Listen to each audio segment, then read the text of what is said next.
Soy concejal del Ayuntamiento de Alaquàs y desde hace 9 años tengo el honor de compartir la tarea de gobernar esta ciudad con Jorge Alarte.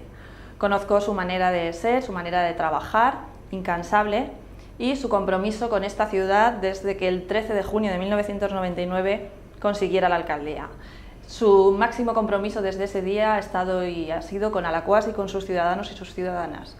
Por eso no me cabe duda de su compromiso con el Partit Socialista del País Valencià en el caso de que resulte elegido secretario general en el próximo congreso del mes de septiembre. Jorge es una persona que siempre se plantea los proyectos a unos niveles máximos, es un inconformista nato que no se conforma con unos resultados mediocres. Por todas estas razones, creo que es la persona ideal para liderar este proyecto.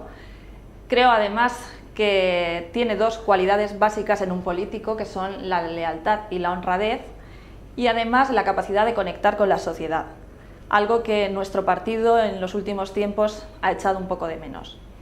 Me parece que todas estas razones le avalan para ser el secretario general del PSPV-PSOE y por eso yo estoy con el cambio, por estas razones yo estoy con Jorge Alarte.